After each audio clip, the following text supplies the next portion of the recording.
Meditação. 1 Reis 18, 17 ao 18, 17, 18. E diz o seguinte: E sucedeu que, vendo Acabe Elias, disse-lhe: Acabe, és tu o perturbador de Israel? E sucedeu que, vendo Acabe Elias, portanto disse isto.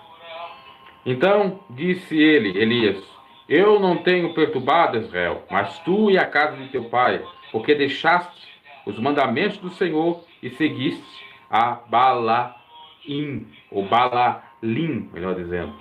E pode também ser chamado de Baal, né? Deus estranho.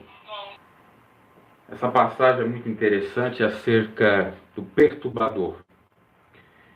Como a inversão de valores acontece quando a pessoa não quer se submeter à vontade de Deus. Quando ela acha que está certa, mesmo fazendo as coisas erradas.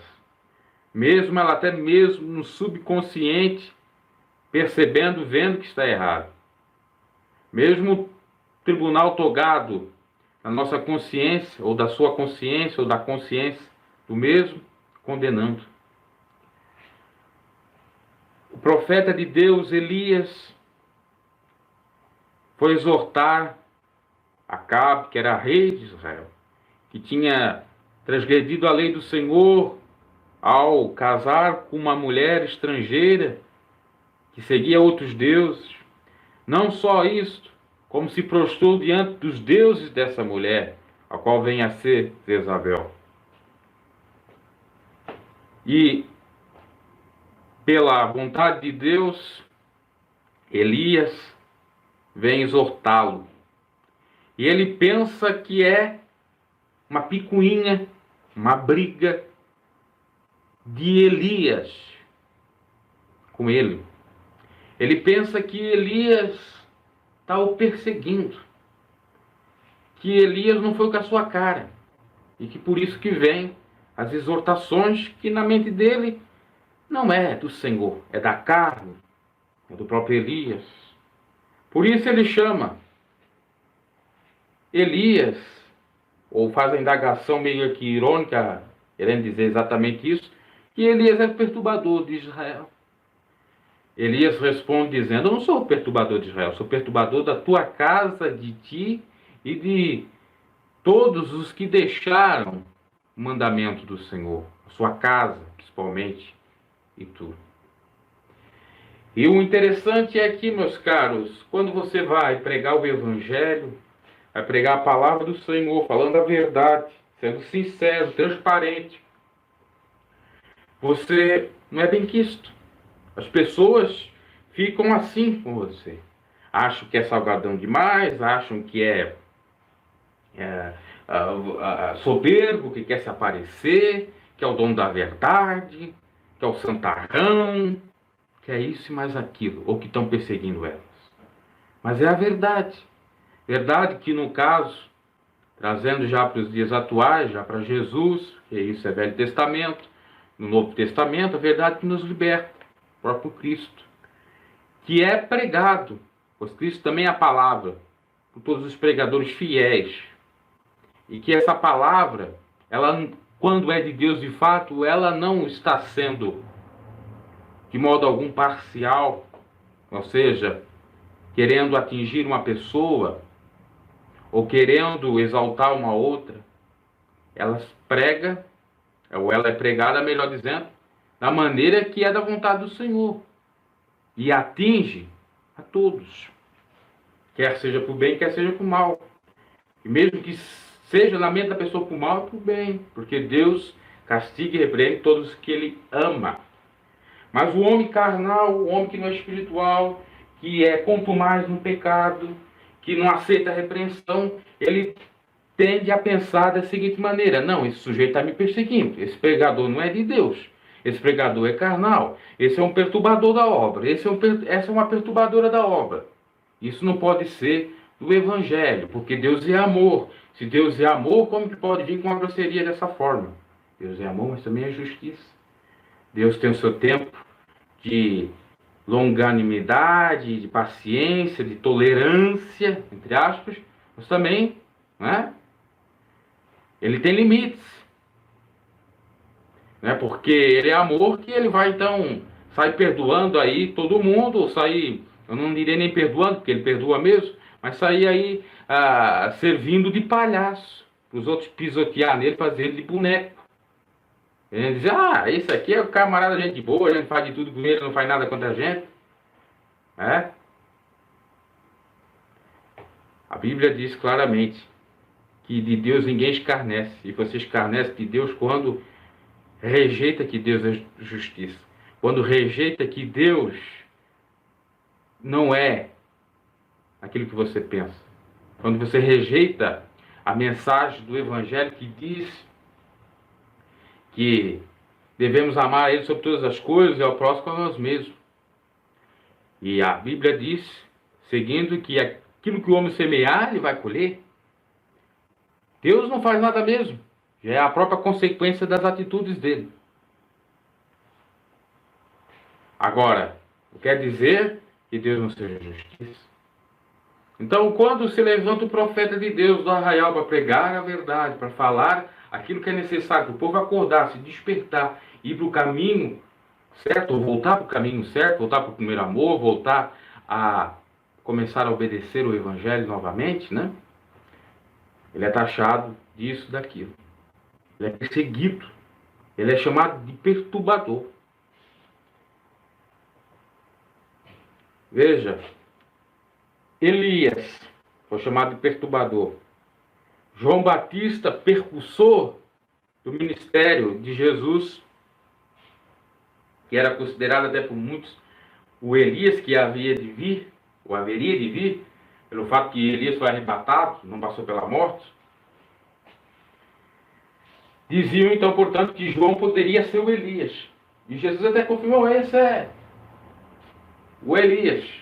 Estava na autoridade de Elias, não tem nada a ver com encarnação ou com qualquer outra coisa. É simbolismo, é linguagem metafórica. Muito bem. E quando João Batista diz lá para Herodes, olha, não é lícito estar com a mulher do teu irmão Filipe, Herodias. O que acontece? A ojeriza é tanta da parte da mulher de Filipe, que era amante de Herodes, que ela pede para sua filha, quando faz aquela dança e agrada o rei, pedir a cabeça de João Batista. Percebe? Que ali era uma figura simbólica do perturbador de Israel, porque ele falava a verdade. Coisa que muitos não tiveram coragem para dizer, por isso que Jesus considerou ele como o maior profeta. Até mais do que Elias. Porque falou a verdade. E assim como Elias foi até bom colocar aí, perturbado ou perseguido por Acabe e Jezabel, João Batista foi preso, colocado em cárcere e morto por conta de Herodes e de Herodias.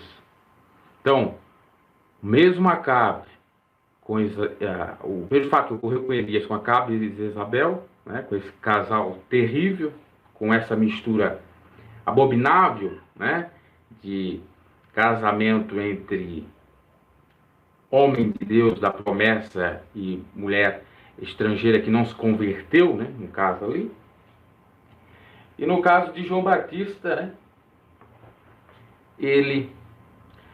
o Herodes e Herodias. Então, percebam, meus caros, que se você for falar a verdade, você está sujeito ao quê? A ficar desanimado como ficou Elias, a recuar, ou a perder a cabeça que nem João Batista. Agora nós temos aí vários reclames, discussões, enfim, em torno da manifestação do cabo Daciolo nos Gideões. E de tantos outros profetas que têm subido os púlpitos e repreendido algumas práticas errôneas das instituições religiosas odiernas. E essas pessoas têm dado a cara a bater, têm sofrido, perseguido, têm sido taxadas de soberbas, de querer fazer politicagem, de querer se aparecer, etc, etc. Por quê? As autoridades, as lideranças dessas igrejas não têm a humildade de reconhecer os seus erros. Faz a mesma coisa que Acabe. Não, tu és o perturbador de Israel, tu estás perturbando aqui. Tu queres fazer aqui algum auê. Tu estás querendo manchar a obra de Deus. Está manchando a obra de Deus. Falando a verdade, está manchando a obra de Deus. É o que dizem os falsos profetas e as lideranças carnais dos dias odiernos, os religiosos carnais. Faz a mesma coisa que Acabe fez. Acabe se desviou dos mandamentos do Senhor. Em consequência, veio a repreensão. Porque a repreensão vem exatamente para aquele e para aquela que deixa o mandamento do Senhor. Isso é lógico, porque Deus castiga e repreende todos que o amam. E é sinal de amor de Deus, porque senão ele nem repreendia, nem castigava. E a arrogância, a petulância é grande dos religiosos, tanto foi no caso de Acabe e outros personagens bíblicos, como nos tempos presentes os religiosos, que eles acabam achando que aquilo que eles estão fazendo não é errado, que aquilo é coisa do pensamento humano, que aquela revelação ou profecia de Deus não é de Deus, é revelamento ou é profetada. Tem isso. Existe profecias que são profetadas e existem revelações que são revelamentos, ou seja, que não são de Deus mesmo. Agora existe gente pensando que profecias que são de Deus e revelações que são de Deus são da carne, não são de Deus. Então há a inversão dos valores, porque até mesmo as profetadas e revelamentos, alguns acabam crendo, né? Porque fala de bênção geralmente. Todo mundo quer estar na bênção, todo mundo quer estar, né, na glória. Mas quando vê repreensão para colocar a sua casa em ordem, como foi para o rei Ezequias, para que ele tivesse o acrescento, para que ele fosse abençoado com a dádiva de ter seus dias acrescentados, né? E ele se arrependeu, de fato. Então, é um exemplo diferente do Acabe. Acabe não aceita a repreensão, ainda diz que o profeta de Deus está mentindo ou é o perturbador de Israel, né? Inverte tudo. Já Ezequias aceita a repreensão e pede misericórdia a Deus, e Deus acrescenta seus anos de dia, seus anos de vida. Que sejamos assim, porque do contrário só nos resta e será reservado para nós o fogo do lago de fogo. Será reservado para nós só maldição nessa vida, ainda que nós estejamos prósperos, entre aspas, com riquezas materiais, porque a verdadeira riqueza provém de Deus, que dá a bênção e não acrescenta a todos. Quando as pessoas estão ricas, mas estão cheias de dores, estão tentando até mesmo suicídio, não tem paz, não tem nada disso. Por quê? Falta a presença do Senhor, a Shekinah, inclusive nesses pastores. Por quê? Porque eles conhecem a verdade. E eu até diria que eles estariam muito mais pior do que os ímpios que estão ricos e que estão sofrendo. Porque eles conhecem a verdade e não obedecem. O que ocorreu com Saul? Saul era um homem de Deus. Israel escolheu um rei, Deus deu. Foi Saul o primeiro, ungido. E ele descumpre o mandamento de Deus. O que ocorre? Vem um espírito imundo de perturbar. E esse espírito imundo é repreendido pela flauta do rei Davi. E mesmo assim, ele ainda continua perturbado, porque ele percebe o próprio rei Davi que lhe fazia bem ao tocar aquela flauta. E ainda não se contentando, porque Deus não responde mais por Urim, por Tumim, pelas pedras, vai atrás de uma pitonisa, uma feiticeira. E lá ele enxerga, ou uma necromante, né, também pode representar, enxerga lá, né, tanto a mulher mostra como ele vê, Samuel, o profeta Samuel já morto, profetizando para ele ir à peleja. E ele acaba catando aquilo que o inimigo personificou ali, com a imagem de Samuel. E é danoso, é desastroso a derrota dele. Ao ponto dele não querer nem ser morto pelos seus inimigos, ao ponto dele tirar sua própria vida. Então, meus caros, para que nós não perdemos tempo ou perdemos nossa vida, é necessário nós sermos humildes, porque Deus resiste os soberbos e dá graça aos humildes, que nós acatamos a vontade, aquilo que Deus quer, ou a vontade dele. Que nós pensamos a respeito disso, que nós nos pautamos pela palavra do Senhor. E que de vez de nós dizer, é o perturbador, vamos examinar se é o perturbador mesmo, vamos examinar os espíritos, será que nós estamos errados? Ou ele está certo? E vice-versa, temos que analisar. Ou quando Deus está nos usando como profeta, não temos que temer não, se Deus mandou entregar, entregamos. Para que a obra do Senhor seja edificada, para que haja arrependimento. Deus dá a revelação, Deus dá a profecia, não é para ver o mal do irmão ou da irmã, é para que ele, ao ser repreendido, ou ela, reconheça a sua miséria, arrependa-se e alcance a bênção da prosperidade, ou a bênção do acréscimo de anos de vida e a vida eterna, obviamente. Porque o pecado, o pecado nos impede de alcançar a salvação, e é o salário da morte é o pecado. A morte em todos os sentidos, inclusive espiritual. Pensamos nesse sentido. Tomemos muito cuidado de taxar os homens de Deus como homem da carne, ou mulher da carne, mulher até às vezes usada pelo inimigo, perturbadora da obra do Senhor. Porque os perturbadores não são exatamente quem prega o Evangelho. Porque disse Elias, não são aqueles que pregam a verdade. São aqueles que são contra a verdade. Os verdadeiros perturbadores. Lá em Joel tem uma passagem, né, uma expressão, que diz que é para tocar a buzina em Sião e perturbar os moradores da terra. E nós perturbamos os moradores da terra quando nós fazemos a diferença. Quando nós somos o sal da terra e a luz do mundo. E perturbamos os rebeldes, os falsos cristãos, quando de fato nós exercemos o Evangelho, as boas novas, quando de fato nós amamos, quando de fato nós seguimos aquilo que Jesus quer, que nós, o mandamento de Jesus, e fazemos o que ele quer. Então, que perturbemos sim o pecado, que perturbemos sim o inimigo, e perturbemos sim tudo que é ruim, o mundo, simbólico, pessoas que estão no maligno, ou que fazem a vontade do maligno, com sabedoria, obviamente. Né? Por exemplo, você falar a verdade com relação ao amor, muito perturbador, não é verdade? Você falar de vida eterna, ou que você crê na vida eterna e por isso faz aquilo que Cristo quer, é perturbador. Existem várias formas de perturbar, entre aspas, por sentido bom da coisa. Também tem por sentido mal. Nós não somos perturbadores. E se formos, não é a perturbação do mundo. É uma perturbação diferente, santa.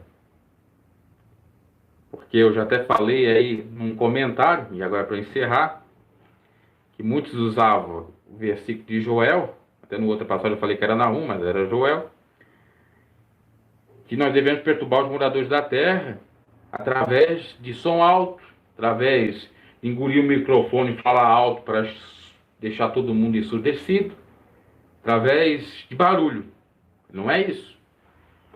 A perturbação é, inclusive, pelo silêncio, pela ironia, existem outras formas, pela sabedoria. A situação